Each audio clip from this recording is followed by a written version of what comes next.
Tom Vasel's top 100 games of all time. Some say that Tom is like a giant among men. Others say he's a little obsessed. Yeah! I don't even have a top 10. Tom Vasel's top 100 games of all time. We're back. All right. Today we cracked the top third. I'm very excited. These games just getting better and better. Now, on today's list of games, as I look over the games, there are, of the 10 games I'm talking about today, 6 of them have been in my top 100 for the whole time I've done it. 8. And since not too many games made it all the way through, all the way from 2005 when I first did this, that's pretty impressive. Although 3 of these games were my top 10 back then, I guess they've been knocked all the way down, but that still isn't very far. And so we're seeing some great games. And even though I'm often accused of being in the cult of the new, liking new games that come out all the time, there's something to be said here, even for a game that was in my top 100 then, and still is now. That means these games are solid games. So there's actually nothing new on my list today, although there are some coming up in the future. Is that too many spoilers? Let's get into these games. 10 more games, 10 more ties. Here we go. Number 40, Florida.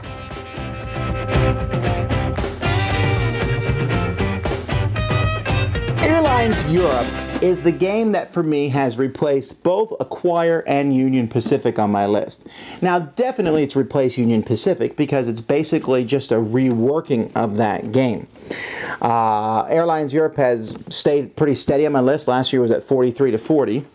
But it's just such a fantastically designed economic game. I really like it because basically it's taking ideas from Acquire and Union Pacific and streamlined them, in which you are controlling airplane routes all over Europe, but it's done in a very interesting way because the more routes you control, the better that airline will grow, and the better an airline will grow, the more other people are going to be wanting to be involved with that airline.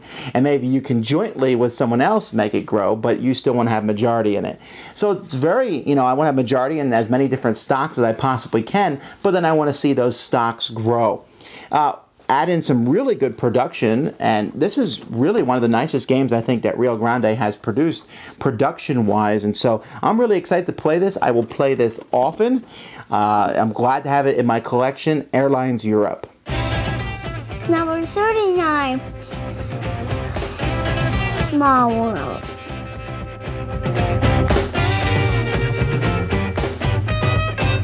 Oddly enough, Small World is in the exact same spot that it was on my list last time. Although Small World has certainly changed since when I first got it. In the box here of Small World, I have all the different, there's a ton of different races and a ton of different abilities, and I have boards, and that's pretty much all that's in here now. And then I have Small World's Realm, which has all the different pieces to make your own custom board. And then I have 2 of these Plano cases with all the different races involved, and there's a space for 1 more race. And so then that means the next expansion I'll have to add another Plano box, and so that's a lot for one game. And so it's almost, sometimes I'm like, someone says, you want to play Small World? And I go, oof, there's a decent amount of setup involved in that, but it's such a great game. And I don't know that I have to play with Realms all the time, or even Small World, Underworld. Sometimes just playing the base game, and maybe for me, just having all the extra races and different things is the best part of it. And I like that. I like that it's basically a combat game, but very simplistic, very quick, very easy. You don't sit around and think forever on what to do. I enjoyed Vinci the first time I played it, and this is a reworking of Vinci. And every once in a while I'll meet someone who'll be like, Small World, Vinci is so much better. And I don't know what you're smoking there, because this game just flushes Vinci down the toilet. Vinci was a great game, but it was just eclipsed by this. This is better in every single possible way. And so it's a game that I'm constantly seeing played everywhere. It certainly is one that's very popular. So Small World, a great game. Number 38, Grande. Good. El Grande is one of the great doesn't sound like it's bagged very well. Is one of the great games that's been out for a long time. It won the Spiel des Jahres in 1996. So it's coming up to its 20-year anniversary soon. So that'd be pretty interesting. A very popular game. It's very simple, just area control of Spain. And you're putting your caballeros in different spots all over the board. Cubes. I mean, it's essentially boiled down. And you guys know that I'm a huge fan of theme. And the theme here is not extremely strong. You're taking over Spain, and there's a gigantic king who is apparently a monster Godzilla pawn that walks around. You know, but the game itself is so good. It's so tremendously well designed. It's bitter. It's cruel and vindictive as you go back and forth. I mean, vicious to the end. Bitter might be a bad word. And I love it for that reason. And I really like that it plays with 3 players, 4 players, and 5 players just as well. The 3-player game is very different than the 5-player game, but they're both very enjoyable. This has been on my list, like I said, for all 8 years, and I think it will continue to stay on the list for a long time. El Grande. Number 37. Empire's Sand 30.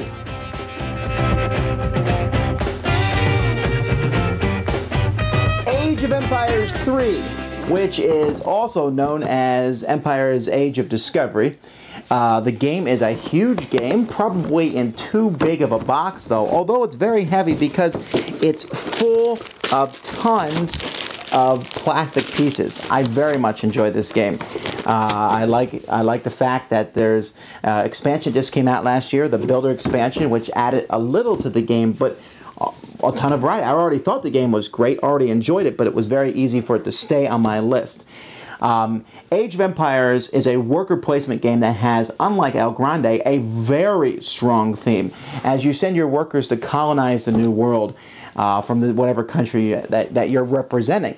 And as they show up in a new world, you're fighting over the area for those spots, but at the same time, you're building buildings that will help you and give you special abilities and working on your shipping trade. And it all fits together in a very good way with a very nice production. If I had one complaint about the game, it might be that the little plastic pieces are hard to tell apart from each other. They should be painted. Okay, they shouldn't be painted. That would be extremely expensive. But as it is, the very first time I played this game, I fell in love with it, and I'm still enjoying it to this day. An easy addition, Age of Empires 3. And, you know, I think this might be in my top 10 ties. I like this. Number 36. Beyond Boulder Dash.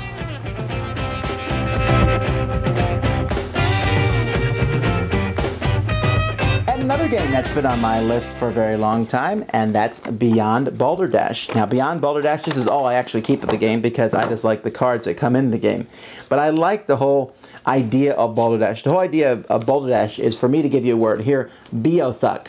And you need to figure out what that word means. Everyone writes down a definition. I read all the definitions, including an extinct species of Canadian Indians that lived in Newfoundland. Would you have picked that? Probably not. Or the thing I like about this game is beyond that. I say, people, who was Ted Terry? And you might say, well, he's the guy who invented the slinky. He's the guy, first one to ski on the slopes of Alps standing on one leg. I don't know. But the actual thing was this guy was an Idaho resident who took 3 years to ride a bull from his hometown to Times Square in New York City. Fantastic. And then there's initials, WOOC. What does that stand for? WOOC. Well, actually, it stands for the Wizard of Oz Club. I mean, I'm part of that. I should know, right? Then the movies, The Wrong Guys. Everyone needs to write down a short description of a movie. Here it's 5 guys go camping in the woods on a Cub Scout reunion and end up being attacked by an escaped convict. And then a date, March 4th, 1975. Well, that was a year before I was born. What happened in that year? And I might write something about, make something up in history, but actually on that date, Charlie Chaplin was knighted. Well, there you go. So, but it's funny, interesting, and all the movie plots and things are written in different ways. That's something I really like, so that you can never listen to the style and say that's how the, you know, that's one that's real. And so if you want absolutely tons of laugh, this is a great one for me to recommend. I like talking about this one because I know you can find it. It's sold in thrift stores everywhere. If you see this in a thrift store, buy it. It's a lot of fun and certainly worth your while. Beyond Balderdash. Number Number 35, Werewolf.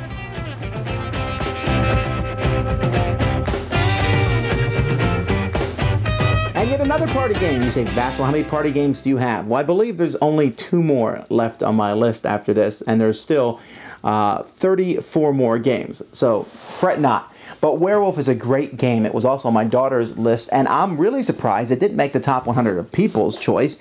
It was actually 146 for the people, but that's still pretty high. And the game itself is just fantastic. Some of you may know it as Mafia. Some of you may have called it other things, but Werewolf, and in my particular iteration, the way I like it the best is from BZA Games. Ted Alsbach did Ultimate Werewolf, which just has tons of roles and tons of stuff. Everywhere I've played this is probably, I wouldn't say it's my most played game ever, but it would rank up there. It's my most moderated game ever. I think I might have played in 10 games of Werewolf in my life. I'm usually end up moderating them because I love doing it so much. It's at every convention you go to. People are playing it late into the night. When you play it, you will talk about it and laugh about it much, much later. Makes for great stories. It's just such an excellent game. And so how could it not be in my top 100? A very easy choice, Werewolf. 34, Pitch Car.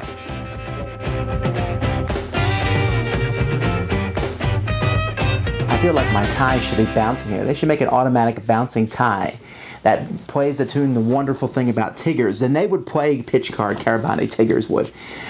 Pitch Car, it was once called the Carabande, is a game, I think it might be the only game in my top 100 that I do not own. I very much enjoy Pitch Car, and I was sad to leave it in Korea. I had this huge track, lots of pieces. It was just too heavy. I almost got a hernia every time I carried the thing around. It took 2 trips with a giant tub full of heavy wooden pieces. But it's a game where you're flicking discs around a track. Now I know that Crokinole is all the rage, and I like Crokinole. It's not a bad game where you flick discs at the middle, but I mean, really, comparatively to flicking it around a track like a race car, it's so much better. And you can do all sorts of things. They add it where you can make multiple levels and jumps and spots where it gets thin. They made a mini version, which I've never played, but come on, who wants to play mini when you can play the real thing? Pitch Car is just a blast, and you can play with huge amounts of people. And so this one has been on my list since the beginning. It's obviously, I'm not the only one. You folks have liked it too. It hit in the top 150 of the people's choice, and I'm glad for that. And this was lower on my list last year, but every time I play this, it's just that much fun. So I couldn't not have it on my list. An easy choice, Pitch Car or Carabande. Number 33, Wallenstein.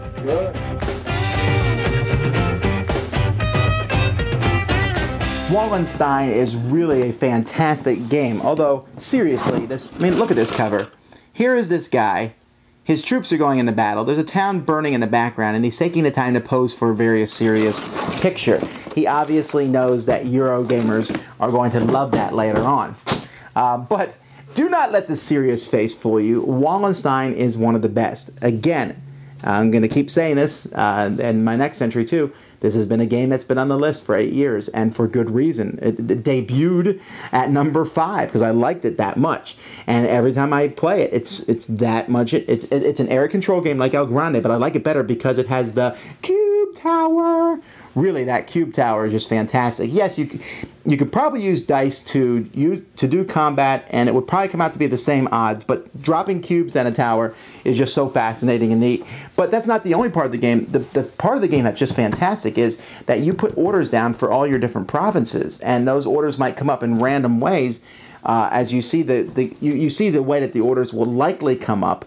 And figuring out what to do, should I tax this province twice? There's a lot of great thought and depth to this game. And at the same time, allows you to attack anybody you want. There's all kinds of things going on. It's great. There's a Japanese version called Shogun, which is, in my opinion, not as good because the board is too long and thin and doesn't allow for attacks as well as Wallenstein does. And so Wallenstein is just a great game, an easy addition to the list.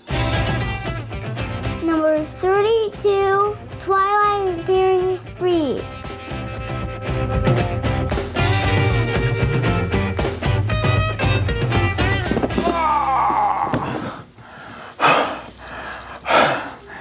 Twilight Imperium 3. Now, I don't groan from exertion on how heavy the box is, although really, this has all the expansions in, has a bit of extra stuff in it, you know, the things I've added to kind of trick the game out, but wow, there's a lot in there. But the exertion comes from the fact that the game is so long and so involved. Now, it's a fun game. I mean, obviously, but it's number 32. But it did drop from number 14, and it did drop from being number 3 when I first started out. I love the game, and playing a game of Twilight, it can be incredibly fun. Although I played some games that weren't as incredibly fun because some non-incredibly fun people were playing them with me. But the game is just great. It's just a little long. If it was shorter, I would probably have it in my top 10 because that's how much fun it is. The length is what drops it down here, but still, that again, we're talking that it's number, what is it, 32 out of 3,000. That's really good. And I know every time I do this, I get emails from people, well, you can play it in 3 or 4 hours if you have 4 players who know what they're doing. Sure, fantastic, wonderful. But I don't always have 4 players who know what they're doing. I have 6 people who want to play the game, and it takes 8 hours. Or, if we're lucky, 6 hours. Everyone always tells me that it's shorter than it really is. I played with varieties of groups, and as fast as I play, it doesn't matter because there's always someone slowing the game down. But wow, space epic! I mean, it's really just, if they got the Star Wars license on this, it would be the greatest game of all time, probably. We would just have to grovel before its awesomeness. It would be the Wheaton of gaming. But anyhow, if you ever get a chance to play it, you should. If you don't like long games, you might not enjoy it, but it is one that I like quite a bit. Twilight Imperium 3. Number 31, Tales of Merry Nights.